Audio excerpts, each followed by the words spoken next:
दरवाजे पे दस्तक की आवाज़ होती है।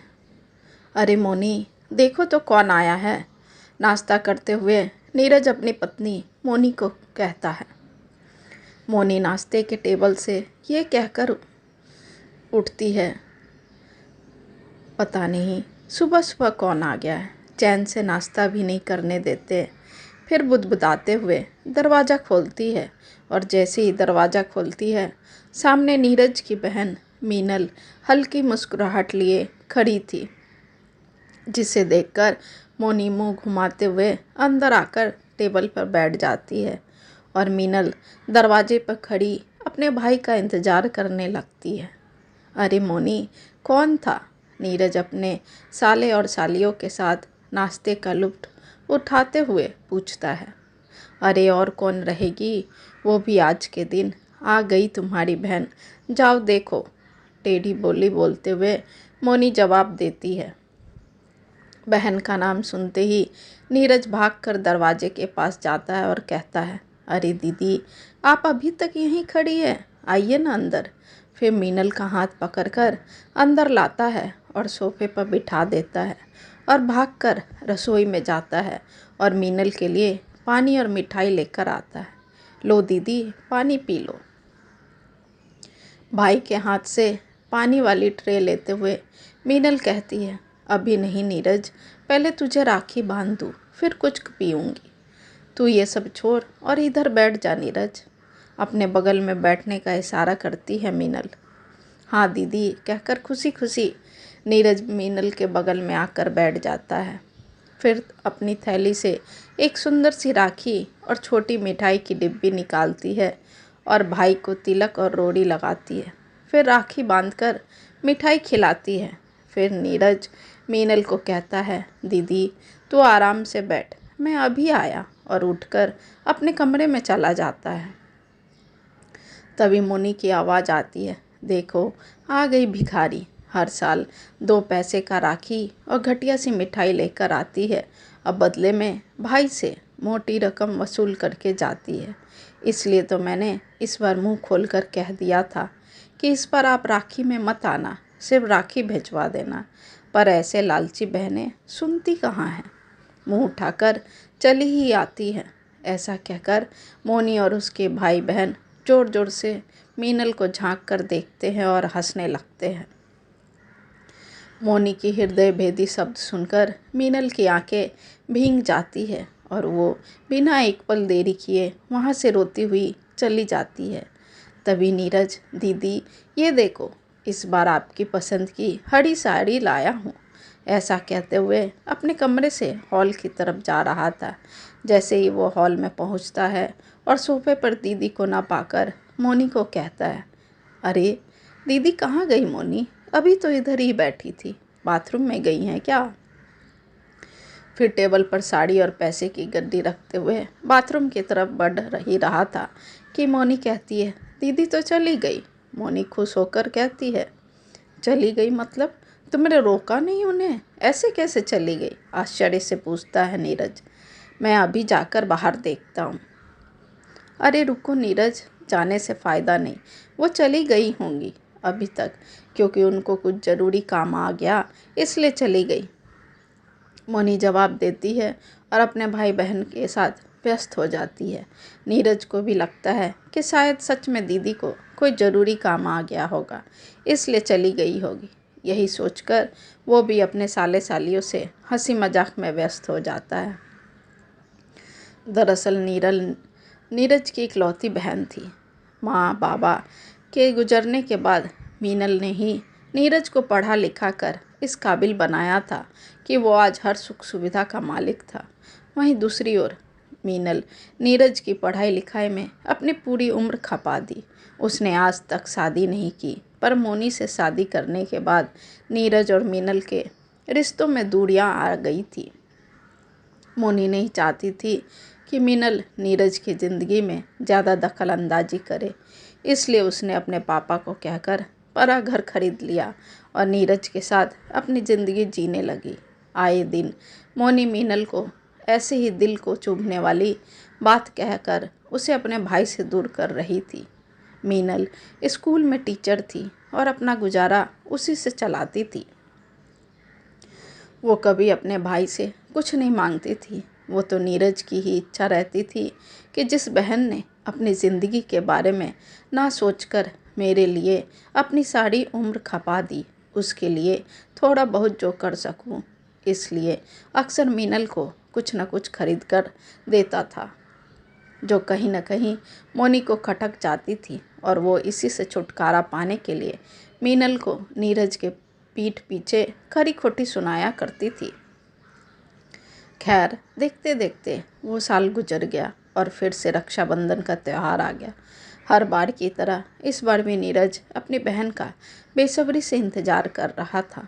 सुबह से शाम हो गए पर अभी तक मीनल नहीं आई। उसका फ़ोन भी बंद आ रहा था, जिसकी वजह से नीरज की बेचैनी बढ़ती जा रही थी, क्योंकि हर साल मीनल सुबह सुबह नीरज के यहाँ पहुँच जाती थी। पर इस साल शाम ढलने को थे और मीनल की अभी तक कोई खबर नहीं थी। ढलते दिन के साथ नीरज की बेचैनी बढ़ती जा रही थी। इसलिए नीरज मीनल से मिलने अपने पुराने घर, जो 2 किलोमीटर की दूरी पर था, निकल जाता है। रास्ते भर गुस्से से बड़बड़ाए जा रहा था, इस बार दीदी से बात ही नहीं करूँगा। अरे कब से मैं इंतज़ार कर रहा था, पर अब तक आई नहीं, और परसों फ़ोन भी नहीं किया, कहा कि मैं नहीं आ पाऊँगी। अगर बोला होता तो मैं कल ही यहाँ आ जाता। ऐसे भी कितने बरस बीत गए हैं अपने बचपन के घर को मुँह देखे। ये काम के चक्कर में दिन कैसे बीत जाते हैं पता ही नहीं चलता। चलो अच्छा हुआ दीदी से मिलने के बहाने कुछ पल तो उस घर में अपनी पुरानी यादों को तो ताज़ा कर पाऊँगा। आज दीदी नहीं होती तो मैं इस मुकाम पे नहीं होता। आज जो कुछ भी हूँ बस उसके त्याग और बलिदान के बदौलत ही हूँ। वो दीदी नहीं, मेरी माँ से बढ़कर है। भगवान ऐसी बहन सबको दे। आज मैं दीदी को अपने साथ लेकर ही जाऊंगा। आज दीदी का कोई बहाना नहीं चलेगा। कब से कह रहा हूँ चलो हमारे साथ आकर रहो, पर हर बार मना कर देती है, ये कहकर कि मैं माँ बाबा के इस घर को छोड़कर कहीं नहीं जाऊंगी। पर वो समझती क्यों नहीं है कि उनकी भी जिम्मेदारी अब मेरी है। अब उनके भी खुश रहने के दिन आ गए हैं। नहीं, आज तो मैं उनका सामान बांधकर अपने साथ ही ले चलूँगा। ऐसा सोचते सोचते कब नीरज अपने घर पहुँच जाता है पता भी नहीं चलता है। घर को देखकर उसकी आंखें सजल हो उठती है। वो गाड़ी से तेज़ी से उतरता है और दरवाजे से अंदर दीदी दीदी कहते हुए आता है। अरे दीदी, कहाँ हैं आप? देखिए तो, आज कितने वर्षों बाद मैं आपसे मिलने अपने घर आया हूँ और आप है कि दिख ही नहीं रही हैं। इतना आवाज़ देने के साथ भी जब मीनल की कोई आवाज़ नहीं आई तो नीरज उसे पूरे घर में ढूंढने लगता है। आंगन से होते हुए रसोई में देखा, वहाँ भी नहीं थी मीनल। फिर थोड़ा चिंतित होते हुए नीरज मीनल के कमरे में जाता है। वहाँ भी उसे ना पाकर वो निराश हो गया। फिर वो माँ बाबा के कमरे में गया, जहाँ मीनल बिस्तर पर माँ बाबा और नीरज का फ़ोटो लिए सोई हुई थी। साथ में एक राखी भी दिखाई दे रही थी, जिसे देखकर नीरज गहरी सांस लेते हुए कहता है, दीदी आप यहाँ सोई हुई हैं और मैं पूरे घर में आपको ढूंढ रहा था। फिर पास जाकर मीनल को कहता है, अब उठिए तो दीदी, देखिए सुबह से शाम हो गई और आज आपका भाई बिना राखी बांधे यहाँ वहाँ घूम रहा है। अब उठिए भी दीदी, कहते हुए मीनल का हाथ हिलाने के लिए पकड़ता है कि वो हाथ लुढ़क जाता है। शीतल पड़ा शरीर इस दुनिया को छोड़ चुकी थी। सांसें अब उखड़ चुकी थी। बचा था तो सिर्फ मीनल का बेजान शरीर। बहन को रक्षाबंधन के दिन खोकर नीरज भी उसके शरीर से लिपट कर निढाल हो गया था। वो बिलक बिलक कर रो पड़ा। माँ बाबा और वो रक्षा सूत्र पकड़ कर नीरज चीख उठा। आज वो अनाथ हो गया। उसके सारे जन्म के रिश्ते बिछड़ चुके थे। वो मीनल को पकड़ पकड़ कर रो ही रहा था कि उसे मीनल के हाथों में एक कागज़ दिखता है, जिस पर नीरज लिखा था। वो उसे निकाल कर पढ़ने लगता है। प्रिय नीरज, शुभ आशीष। कहाँ से शुरू करूँ समझ नहीं आ रहा है मेरे भाई। अपनी मौत की खबर पहले सुनाऊँ या फिर मेरे एकाकीपन से तुझे मिलवाऊँ, पता नहीं, पर सच तो बताना ही पड़ेगा। मौत और एकाकीपन शब्द सुनकर नीरज के सामने मीनल का दर्द से छुपा मुस्कुराता में चेहरा दिख जाता है, जो हर बार अपनी झूठी हंसी से छुपा लेती थी। ओह, मैं कितना बड़ा गधा था जो अपनी बहन की आंखों में झलकते दर्द को नहीं पढ़ पाया। फिर अपनी दीदी की मृत अवस्था में उसके हाथों को पकड़कर अपने माथे से लगाते हुए माफ़ी मांगता है। फिर आंसू से ओझल हुए शब्दों को आगे पढ़ता है। जब तक ये चिट्ठी तुझे मिलेगी तब तक मैं इस दुनिया से जा चुकी होंगी। हाँ मेरे भाई, मुझे ब्रेन ट्यूमर है। नाराज़ मत होना कि मैंने तुमसे ये बात क्यों छुपा कर रखी थी। तो करती भी क्या मेरे भाई, तुम्हारे आगे जीवन की नई नई चुनौतियाँ थी जो तुम्हें ऊंचाइयों तक ले जाने वाली थी। और ऐसे में मैं अपनी बीमारी बताकर तुम्हारी कामयाबी में रोड़ा नहीं बनना चाहती थी, इसलिए चुप रही। तूने वो सब कुछ किया मेरा भाई, मेरे सुख दुख में मेरा साथ निभाने वाला मेरा सबसे अच्छा दोस्त था। तूने अपनी जिम्मेदारी बखूबी निभाई, इसमें कोई शंका नहीं थी। पर जब से मोनी तेरी ज़िंदगी में आई सब कुछ बदल सा गया। वो नहीं चाहती थी कि मैं तुम दोनों के बीच आऊँ। शायद ये हर पति पत्नी की इच्छा होगी कि उसके बीच कोई कुंवारी बहन जिसकी उम्र 40 पार हो चुकी थी वो बोझ स्वरूप हमारे बीच आए। उसका सोचना भी सही था। आखिर तुम्हारे भी परिवार बढ़ेंगे, खर्चा बढ़ेगा, जिम्मेदारियां भी बढ़ेगी, और ऐसे में कब तक मुझे खींचता रहता।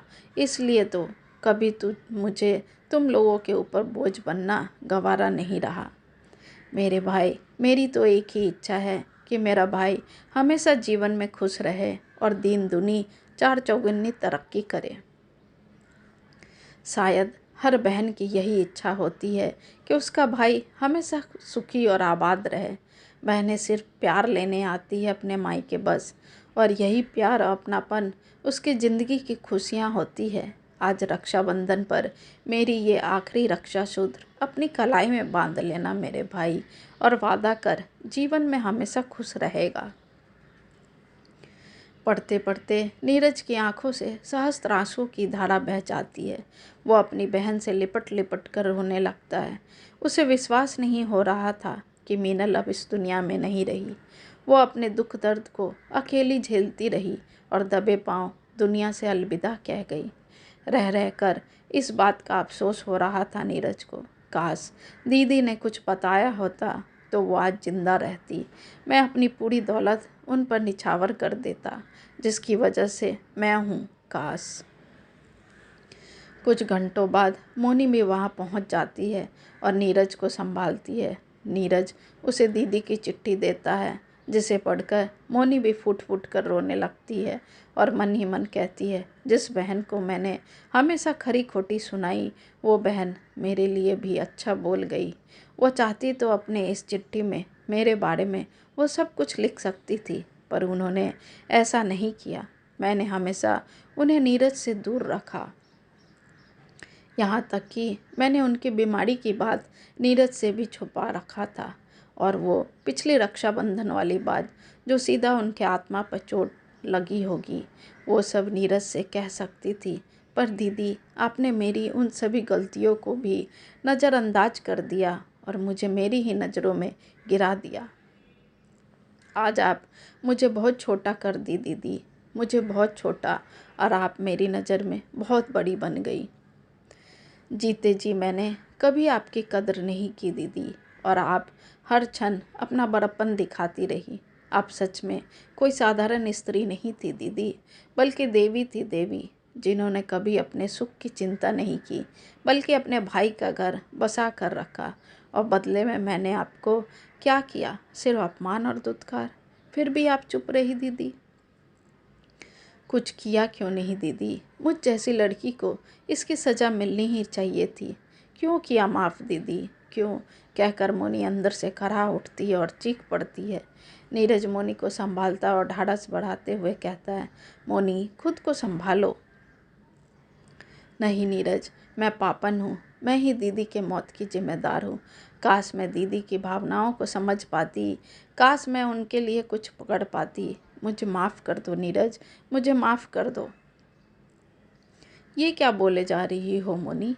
हाँ नीरज, मुझे पता था दीदी की बीमारी के बारे में, पर मैं तुमसे नहीं कहा क्योंकि मुझे लगता था तुम सारी जमा पूंजी दीदी की बीमारी में खर्च कर दोगे। मैंने उनके साथ बहुत बुरा किया नीरज। मोनी, तुमने इतनी बड़ी बात मुझसे क्यों छुपाई? क्यों मोनी? और वो भी उनके लिए जिनकी वजह से मैं हूँ, तुम्हारी खुशियाँ हैं। क्यों मोनी? दूर हो जाओ मेरी नज़रों से। नहीं चाहिए तुम जैसी मतलबी स्वार्थी पत्नी। जाओ मोनी जाओ, चीखते हुए नीरज कहता है। नहीं, ऐसा मत कहो नीरज, मुझे माफ़ कर दो। तुम्हें मेरे पेट में पलने वाले बच्चे की सौगंध, मेरे खातिर नहीं, हमारे बच्चे की खातिर मुझे माफ़ कर दो। दीदी की खातिर मुझे माफ़ कर दो नीरज। बच्चे का नाम सुनकर और खुद को दुनिया में बिल्कुल अकेला महसूस करके नीरज मोनी को माफ़ कर देता है और नम आँखों से अपनी बहन को विदाई देता है। उन्हें मुखाग्नि देकर नीरज अपने कर्तव्य का निर्वाह करता है। जाते जाते भी मीनल मोनी का घर आबाद करके गई और आखिरी रक्षा सूत्र में भी भाई भाभी के प्रेम को बांध कर गई। ये बात मोनी को अच्छे से समझ आ गया था कि ज़िंदगी मौके कम और अफसोस ज़्यादा देती है और इस अफसोस की टीस जीवन भर उठती रहती है।